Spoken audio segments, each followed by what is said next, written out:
The night I followed my husband, I was sure I was about to catch him cheating. I had imagined this scene 100 times in my head, a dimly lit restaurant, his hand holding another woman's, the look of guilt when he saw me standing there. But what I discovered that night was something far more shocking. And by the time the truth was revealed, our lives would never be the same again. It started with something small. Daniel and I had been married for 10 years. 10 peaceful, predictable years. He was the kind of man who followed routines like clockwork. Morning coffee at 6:30. Leaving for work at 7:15 sharp. Dinner together at 7 every evening. Nothing ever changed. Until suddenly, everything did. At first it was just the phone. He began carrying it everywhere. To the kitchen. To the bathroom. Even to bed. Sometimes I would walk into the room and he would quickly flip the screen face down. When I asked him about it, he would just smile and say, "Work stuff." But then the late nights started. "Big project," he explained. "New client. Lots of pressure." I wanted to believe him. After all, this was Daniel, the man who had never given me a reason to doubt him. But one night, something happened that changed everything. Daniel was in the shower when his phone buzzed on the kitchen counter. I wasn't trying to snoop. I really wasn't. But the screen lit up. And I saw the name. Emily. My heart skipped. A message preview appeared. "I miss you. Are we still meeting tonight?" My chest tightened as if someone had punched the air out of me. Meeting tonight? Daniel had told me he was working late. My hand started shaking. I quickly put the phone back exactly where it was and stepped away from the counter as if it had burned me. When Daniel came out of the bathroom, I forced myself to act normal. I smiled. I asked about his day. But inside, my mind was spinning. Who was Emily? And why did she miss my husband? That night, Daniel left the house at 8:45. He kissed my forehead before leaving. "Don't wait up," he said. "Big meeting." The moment the door closed, my heart began racing. For 10 years I had trusted this man completely. But now, doubt was creeping into every corner of my mind. I told myself I was being paranoid. But then the memory of that message returned. "I miss you." My stomach twisted. Before I could stop myself, I grabbed my coat and my car keys. If he was lying, I needed to know. Daniel's car turned left at the end of our street. I followed at a distance, my headlights low. My hands were gripping the steering wheel so tightly they hurt. My mind kept imagining the worst. A woman waiting somewhere. A secret life I knew nothing about. The drive felt endless. 15 minutes. 20 minutes. Finally, Daniel pulled into a parking lot. I slowed down and parked farther away, hiding behind a row of trees. I looked up. My heart sank. It was a small restaurant. Dim lights glowing through the windows. Romantic. Of course it was. I watched as Daniel got out of the car. And then, a woman stepped out from the restaurant entrance. She walked toward him. Tall. Dark hair. Beautiful. Emily. My stomach dropped. I watched from the shadows as she hugged him. Not a polite hug. A long, emotional one. Tears burned behind my eyes. 10 years of marriage. And this is how it ended. But something strange happened next. They didn't go inside the restaurant. Instead, they got back into Daniel's car together. My heart pounded. Where were they going? I started the engine and followed them again. This time the drive led out of the city. The streets grew quieter. Darker. Eventually Daniel pulled into the parking lot of a hospital. I blinked in confusion. A hospital? Emily got out of the car quickly and hurried inside. Daniel followed. For a moment, I sat frozen in my car.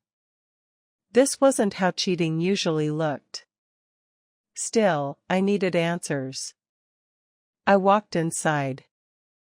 The hospital smelled like antiseptic and quiet despair. Fluorescent lights hummed above me. I spotted Daniel and Emily speaking to a nurse near the reception desk. They both looked worried. Panicked. The nurse pointed down the hallway. And then something happened that made my heart stop. Emily suddenly burst into tears. Daniel wrapped his arms around her. But it wasn't romantic. It looked protective. Like family. Confusion filled my mind. I followed them down the hallway, staying far enough away so they wouldn't notice me. They entered a hospital room. I waited a few seconds, then quietly stepped closer. The door was slightly open.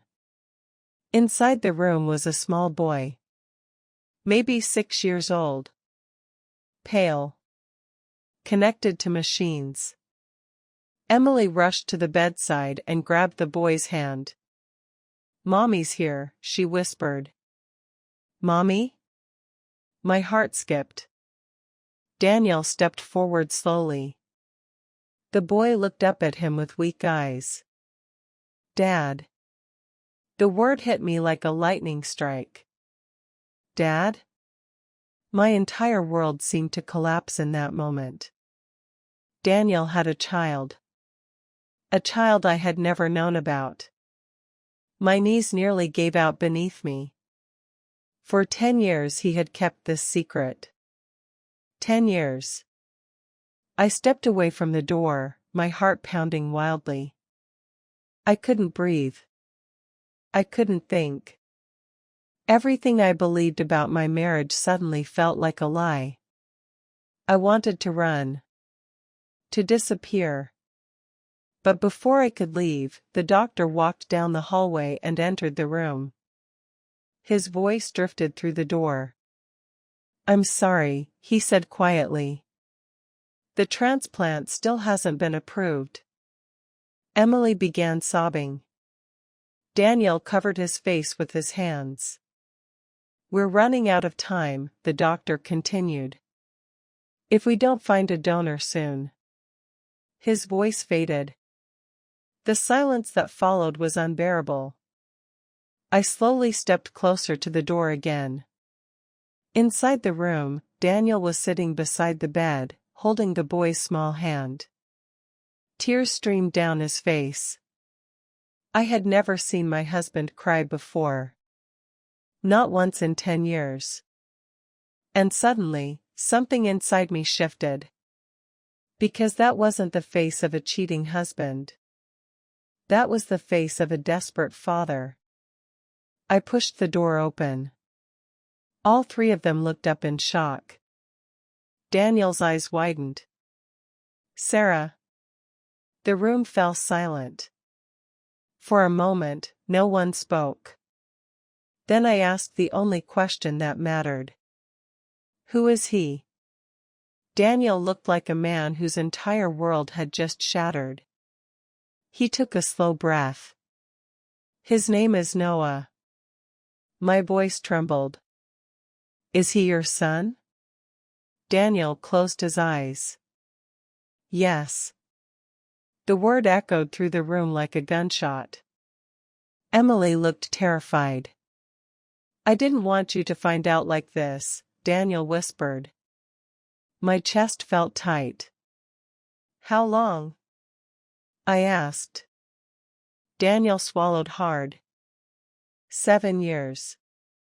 7 years. 7 years of secrets. 7 years of lies.